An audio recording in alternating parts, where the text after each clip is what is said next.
This is a good one. Yes. I was at Bills Chiefs last year. So my buddy got married the night before in Chicago. And it was a wild 24 hours. I went to the wedding at about halftime of Titans Bengals. Okay. And I went and I was kind of watching on my phone. And then I had totally blacked out Packers Niners. Everyone that tried to tell me about it, I was like, no. It was like that episode of How I Met Your Mother where I had the blinders on and I was just trying to get through my day. And I managed to get home and watch the second half of it. This is like 1 a.m., 2 a.m. So I finished the game. I go to bed. My flight's at like 7:30 the next morning. So I get like 3 hours of sleep. I rewatch some of Niners Packers on the plane. I'm like half asleep as I get to Arrowhead. And then I watch the coolest football game I think I have ever watched in my entire life. Just every single bit of my neurons firing, even though I was working on about 2.5 hours of sleep, because what we witnessed that day, it felt like the changing of the tides, right? As it relates to the NFL and what we expect from the quarterback position. Even going back and watching it this morning, you think that it was a perfect offensive game. You know, these guys just slinging it all over the yard and not to the end design. And Mahomes on the first drive had made 4 plays outside of structure, 3 with his legs, 1 just making a ridiculous play on third down, desperately getting the ball to McKinnon for a first. What these guys can do in the structure of the offense, and then when things break down, we are watching 2 players who are just different than everyone else at this stage. They're number 1 and number 2 in EPA per dropback this season. They're number 1 and number 2 in MVP voting and MVP odds, all of that stuff. These guys are the main attraction in the NFL right now. And we get to see them go toe to toe this afternoon. It's not even on Sunday afternoon. It's not even a primetime game. 3:00 on our couches. Let's go. I am very excited about this. That's a personal win that it's an afternoon game because you and I actually get to watch all of it as opposed to a Sunday night game where we're what's going on? Okay, as we're getting ready for the Sunday show. No, it's the John Boyce tweet's perfect because that last game, that playoff game, that divisional round game felt like the Uma Thurman and Pulp Fiction getting the adrenaline shot. That's how I felt that day. That's what I was gonna say. But for 2 straight hours, or 3 straight hours, really, and that's how that game felt. Just haymakers, and this is a championship fight. That's what it is. We had everybody had optimistic feelings with the Bills, and there's some question marks. Okay, how's this Chiefs offense going to look without Tyreek Hill? Well, it looks great. But no, these are the true bona fide elite teams. I think they are in a class of their own. There are other good teams, but these 2 are just in their own tier. And it's fun that we get to see them fairly early on in the season. So we got a little bit of okay, this is what they're doing this year. But also we just get to see these 2 dudes go at it. It's so fun looking just every stat you look at for quarterback stats. And we both look at True Media stats. It's just, you see the little Bills logo and Chiefs logo for every passing stat near in the top 5. In some way, shape, or form. Every blitzing, okay, rushing 4, okay, this, scramble, scramble EPA, just everything you look at, it's just wow, these 2, they're aliens and they're playing like that, and that's why their teams are the top 2 teams. Is because these quarterbacks are playing like the top 2 dudes in the league, and it all reflects that. It's such a fascinating combination of ways they affect the game. I was digging around some numbers yesterday, and the Bills lead the league in explosive plays of 20+ air yards. I think they have 13 of them. No one else has more than 8 or 9. And think about what they looked like last week, where they're just chucking the ball over the top of zone coverages, which they can do before. They did that against the Chiefs in this game last year, where they hit that missile shot, and they always do that. So you see just the explosive kind of mind-boggling plays that are highlight reel stuff. But then it's the quiet ways they affect the game. I talked about those scrambles that Mahomes had in this game last year. Mahomes added 6.4 EPA in that game last year on scrambles alone. He gave the Chiefs a touchdown worth of points with his legs in those situations. This year, Josh Allen in 5 games has generated 22 EPA on scrambles. He's been worth 3 touchdowns with his legs alone. No one else in the league is above 18. Your Jalen Hurts is up there. Justin Fields has done a decent amount of damage, but Allen has been the best scrambler in the league. And that's what these guys are. You see them play quarterback and do that kind of stuff. But the other ways that they just put a knife in your heart And that is what's so devastating about watching them. And both of those guys have been those players again this season. And I guess that's what we should just expect at this point.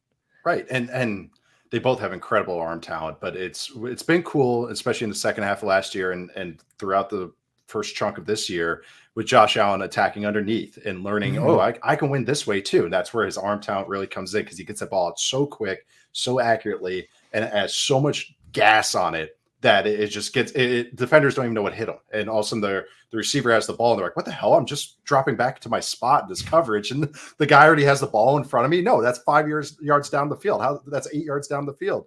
Like, you watch that Rams game in week 1, it's just nickel and diming, diming. It just over. I mean, you could just see the Rams defense going like, what? We can't. Yes, this offensive line we have an advantage against. It doesn't matter, because he's just getting rid of the ball so quickly. And then you have the Steelers game where he's just launching moonshots, and they're just so pretty. And I mean, you're hitting a moonshot against Minkah Fitzpatrick, one of the best safeties in the game, and it's just put it in the perfect spot with wind. Josh Allen had with the wind going every which way, and the whole shot. I tweeted after the game, but this is what this arm talent can do, and how it just breaks the rules. Is the Steelers ran cover 2 to the field, which you'll see a lot of, and on that. I am laughing just thinking about it. He hits a 26-yard hole shot to the field against the wind, which why you run cover 2 to the field, because you know that's the weakness of that coverage against that field side, that 3 receiver side. So you're like, no quarterback's going to throw that, especially in the wind.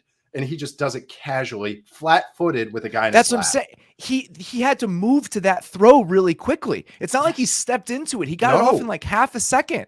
The throw I talked about with Greg Rosenthal on Thursday's podcast, which is today. Time is so weird in the way we record. It's today's podcast. They had an RPO down near the goal line, and it was just a simple RPO with a little glance from Stephon Diggs. You see it all the time. Mm-hmm. But how quickly he flips his hips and how fast the ball comes out. If you're a defense, there's just nothing you can do. Like, the cornerback's an outside leverage. The ball is placed perfectly. There's literally nothing you can do about it. So I'm wondering, the ways that obviously the Bills offense has been awesome throwing the football. The running game has not been very good this year. We know that. The offensive line has been somewhat of a concern. But stylistically, it's kind of a matchup that I think works well for the Bills, because the Chiefs this season are 24th in pressure rate when they do not blitz. We know what Chris Jones is, but the guys on the edge, even if we're excited about Karlaftis long term, it's not like they're getting after people when they're bringing 4. So this team isn't really set up to take advantage of this Bills offensive line if they don't bring pressure. And the other part of this is that's interesting is that the Chiefs have always played a decent amount of cover 2 under Spags over the last couple of years, but they've really morphed into kind of a soft zone team in general, in a way they hadn't been before. They used to run a lot of cover 2, but it was a lot of zero, a lot of pressures. It was kind of a mixed bag there. Now, the Chiefs this year have run 45 snaps of quarters this season in the first 5 games. They ran 55 snaps of quarters all of last year in 2021. So they're doing a lot more of just 2 high zone beyond the cover 2 stuff. That's the world that they're living in with those safeties that they have now. And we've seen Josh Allen navigate that world pretty deftly over the last kind of half of last season, maybe the last 5 or 6 games, and then into this season. So what that, again, stylistically looks like, one facing off against the other, I think actually works in the Bills' favor in this game. Yeah, especially the one thing is that, and we talked on the pre-show, that was surprising was Josh Allen's about middle of the pack in EPA against 5 or more rushers. So, but that's also, you're playing with fire, because this is the same guy that is averaging 1.5 points per attempt of 20 or more air yards. Like, the league average is 0.3. So he's damaging defenses 5 times as much as the average quarterback on deep balls. So it is a pick your poison game for both defenses, even though the Bills defense, they kind of know what they're going to do, which we'll get to in a sec. But that is what's kind of interesting, because now Josh Allen has proven that he's okay going against these types of coverages. He's okay with nickel and diming, just like that week 1 game against the Rams. He is just, we talked about it against the Patriots last year, that you could see the metamorphosis of Josh Allen happen in those games. Is he was passing to set up the pass, but it was just the short passes, get him to squeeze down, and then we'll hit you over the top. And he's doing such a good job with that. And the scramble stat that I had, and when that does break down, when he does have to go 1-2 or there's pressure on him, he's scrambled 19 times this year. 18 of them have been successful plays. It's So it is. incredible. It's hard. Like, it's so hard on defenses that, okay, we're gonna run a soft coverage. Okay, we'll tackle. 6-yard game. We're fine. Oh God. Okay, now we scramble. Okay, there goes the ostrich running down the sideline for 15 yards because we're so worried about Stephon Diggs in front of us and tackling. Or you even see what the Raiders did to that quarters coverage that the Chiefs had, because it ends up working out like a red zone coverage where they're bracketing guys, and they were the Raiders did a double move. It was kind of a desperation play. It was 3rd and long, but they did a dig and up, which is a way to beat that because you're basically splitting the double team. But that was a one-off play from the Raiders. That was like, shit, we got to have it. So I'm curious, is like, okay, do the Bills have any of that? Because we have a guy that's willing to chuck those over and over. And now we have other dudes stepping up, like Khalil Shakir. Like, I can't believe it's like, oh my God, he actually looks pretty good. This is great. My little baby Multiple like highlight reel plays last week, Awesome. not just plug and play, highlight reel stuff. It's great. And they already have a chemistry, you can tell, because when he's scrambling, he's looking for him. And Shakir's a very smart player. That's why I liked him. But yeah, but that's the fact. They already have Diggs. Now they have these other guys just stepping up and doing good things in the passing game. It's gonna be fun. Like, it is a fireworks factory type of game, so of course it's gonna end up being like 13-10. Oh God, I would be so incredibly sad. I want to see a lot more than that. So we go to the other side of the ball, and again, just stylistically, something to watch for me. We talked about this with Matt Bowen earlier this week. What was the book on the Chiefs, or at least from the outside, the simplistic way of how you play against the Chiefs that started cropping up last year? 2 high shells, just making sure we're checking it down underneath. The Chiefs have faced the highest rate of man coverage in the NFL this season. So crazy. Isn't it wild? That's and so it wild, that man. feel, and you can correct me if I'm wrong, feels like a direct response to a lack of Tyreek Hill, where it's like, we're going to make these guys beat us. And they still have Travis Kelce, but Travis Kelce is a zone destroyer. Yeah. So if he's going to be your best offensive player and your best pass catcher, let's play some man. Let's rough him up a little bit. Maybe that's our best option. There's no good solution when you're playing against number 15 and these guys. So the fact that teams have gone this far in the man coverage direction, I think, is worth noting. That's not who the Bills are. The Bills don't like to play a lot of man. They play almost no man. They don't really blitz very often.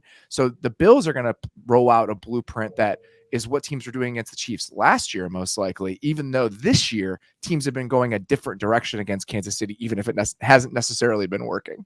Yeah, it's interesting because the Bills are running cover 2 about 4 times as much as they did last year, 20% of the time, as opposed to about 5 and change last couple of years. Mahomes is still how Mahomes beats cover 2 is amazing, because I joked with you about this, is that I asked my dad, I was like, how did you guys face cover 2 when you guys had Randy? And he was just like, oh, you run the ball. We had a good run team, but Randy ran a 4.28 and Dante could throw it 70 yards. So just run it deep. It's like, okay, that's I wish everybody could just have a guy that was 6'4" and run a 4.28. That must have been really easy. But Mahomes is still top 10 against cover 2, and he does it by hitting doubles. And he knifes you in the middle, and he is fine hitting those holes, those intermediate shots. That why more teams are doing cover 2 is because they're making quarterbacks be patient or be heroes, which it's like, okay, they don't, which one are you going to choose on this play? I'm super interested. This is the one thing, because like you said, the Bills are going to run what they run, but they are also going to stick in the same personnel grouping all the time. They love to be in nickel and just run it every single snap. The Chiefs have experimented a lot more this year with 13 personnel, with 3 tight ends on the field. Kelce, Noah Gray, and Jody Fortson. 2 weeks ago against the Bucs, and this was interesting when we broke this down with Deontay, that's one way to make Todd Bowles simplistic, is you get into heavy personnel and make him be base. Well, the Bills refuse to do that. They're going, no, we're going to be a nickel and we're going to have to play it. Because they can still defend the run. Yes, and that's why I'm curious. It's like, what do they lean into with that? Because it did work. It's worked for the Chiefs so far this year. But it was interesting was that they ran it about 22% of their snaps 2 weeks ago against the Bucs. Last week, they didn't run it once against the Raiders. Glad I wrote about it in my article about how much they're using this 13 personnel. It was awesome to see them run it 0 times the following week. But they had that in their bag. So I'm curious, okay, maybe not 20% of the time, but they run it, maybe about 4, 5, 6, 7 snaps. They've been successful against it. So that's something I'm really interested to see, because the Bills don't blink. They're like, this is what we run, and we're really freaking good at it. And you have to beat us. They're the boa constrictor defense. So, and against a Chiefs team that sometimes will experiment with what's working, the opening script, see what's working. Okay. And then they adjust, and Mahomes, usually the light bulb turns on, like you saw against the Raiders when they started running a bunch of man. The last stat, I know I've thrown a bunch at you, is that even if on first and second down, these teams aren't moving the ball, These are two of the best offenses ever in recent history on 3rd and long, 3rd and 7+. They are two of the top 5 offenses since 2012, period. So even if you are getting ahead of the chains on them or putting them behind the chains, they're still explosive. And that's what's so cool with these teams is that they always have an advantage, it feels like, on offense. So I'm curious how these defenses lean in.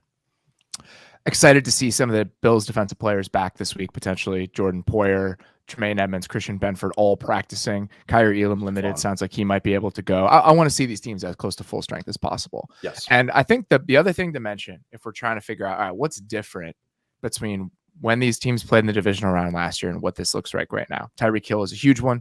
Defenses are playing the Chiefs differently.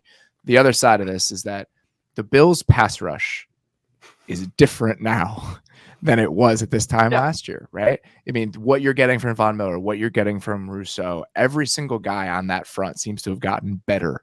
And I think that's worth taking into account because last year they had to blitz a little bit in that game. They blitzed 0 times when they played in the regular season. They blitzed 6 times, I believe, in the divisional round game. Mahomes turned that into 4 first downs.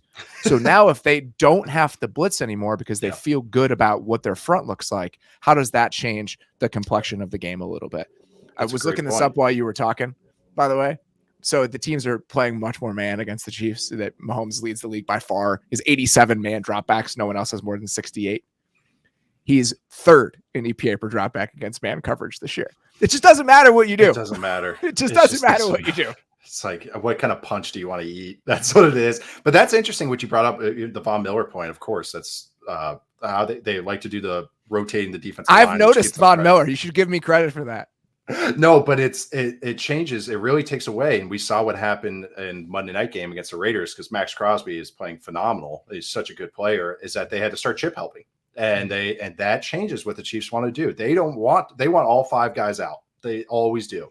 So now you're taking another tool from their toolbox away because you have to give chip help, which is, I think that's interesting because they don't want Travis Kelce chipping either. They don't want to waste him on a pass play either. So, okay, so we're chipping on Von Miller, we have to be cognizant of that. Now these other guys can get some work too because the focus isn't on them.